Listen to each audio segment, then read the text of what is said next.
Bonjour à tous et bienvenue sur cette première de notre nouvelle série de vidéos qui s'intitule 5 minutes pour se former et qui a donc pour ambition, donc sur un format plus court, d'apporter des explications, des précisions sur des questions, sur des sujets qui sont bien évidemment liés à l'investissement immobilier.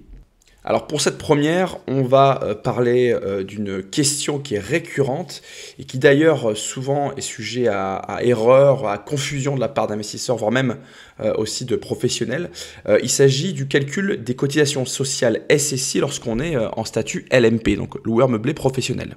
Donc je vais pas revenir sur le statut LMP, vous avez d'ailleurs sur cette chaîne une formation complète fiscalité qui aborde justement les particularités de ce statut. Mais rapidement, lorsque deux conditions sont remplies, c'est-à-dire lorsque les recettes annuelles qui sont retirées de votre activité de loueur meublé dépassent 23 000 euros et lorsque ces recettes sont supérieures au montant total de vos revenus d'activité, eh bien effectivement, vous allez basculer vers un statut de loueur meublé professionnel, avec des conséquences sur votre fiscalité et plus particulièrement sur le traitement social de votre BIC, donc de votre bénéfice industriel et commercial.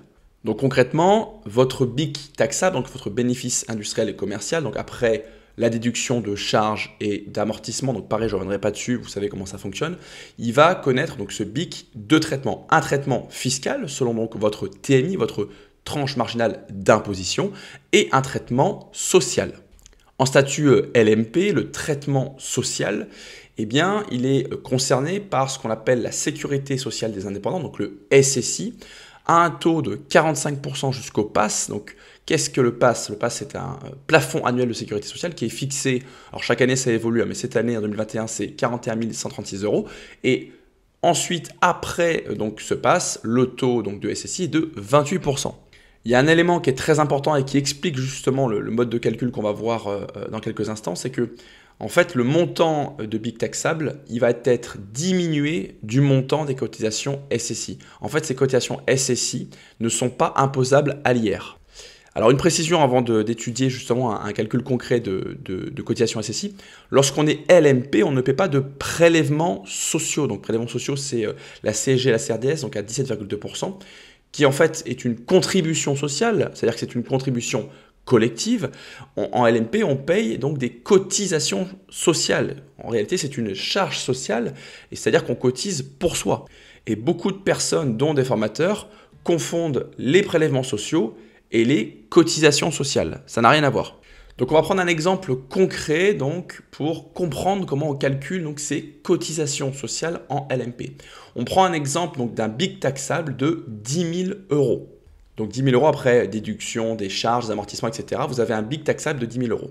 Ce qu'il faut comprendre en fait, c'est que ce BIC taxable, il comprend déjà des cotisations sociales dont on a dit qu'elles ne pouvaient être imposées à l'IR. Autrement dit, il va falloir déterminer le BIC après paiement du SSI pour connaître la part qui va être imposée à l'IR et la part qui va être imposée au SSI. Donc pour déterminer ces parts, en fait, c'est un calcul qui est semblable au calcul de la TVA.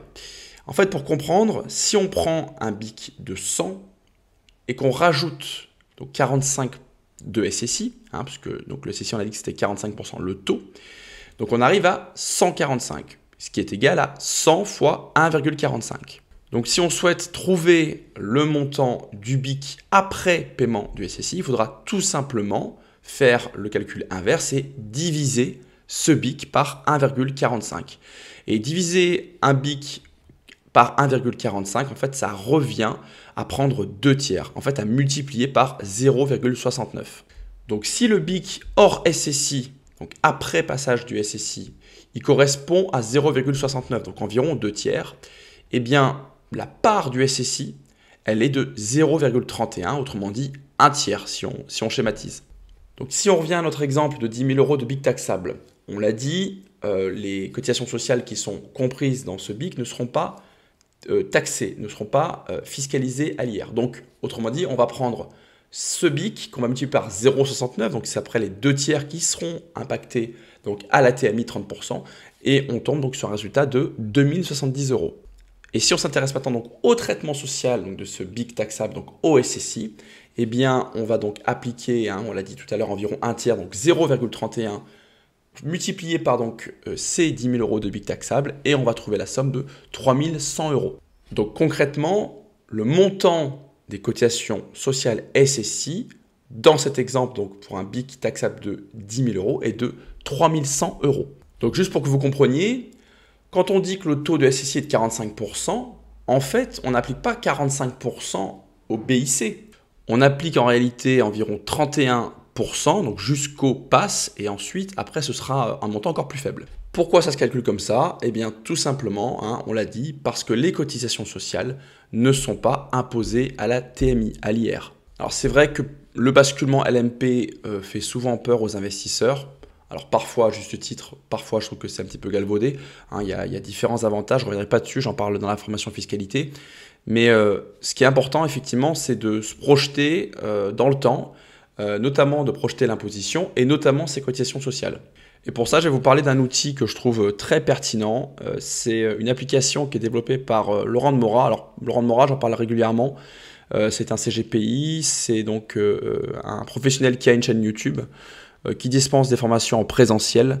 Moi, c'est une des rares personnes avec lesquelles je me suis formé sur YouTube. Et donc, il a développé un outil, une application qui vous permet en fait d'obtenir des projections justement de cash flow, d'imposition, de cotisation sociale. Et ça, c'est assez rare pour le signaler. Et donc, vous allez pouvoir comparer donc, un investissement sous différents statuts, donc nu, meublé, SCI, LIS, etc. Obtenir donc un scoring bancaire. Vous allez pouvoir, pour la version professionnelle, éditer un dossier bancaire à remettre à votre banquier. Enfin bref, c'est un outil qui est, je trouve, tout à fait pertinent et judicieux. Je précise par ailleurs que je n'ai aucun partenariat avec Laurent de Mora sur son application ou quoi que ce soit. Je vous invite juste à découvrir sa chaîne et pourquoi pas à essayer son application parce que c'est vraiment efficace. Je vous dis à bientôt à tous, on essaiera la prochaine fois de respecter les 5 minutes. À bientôt pour un autre numéro de 5 minutes pour se former.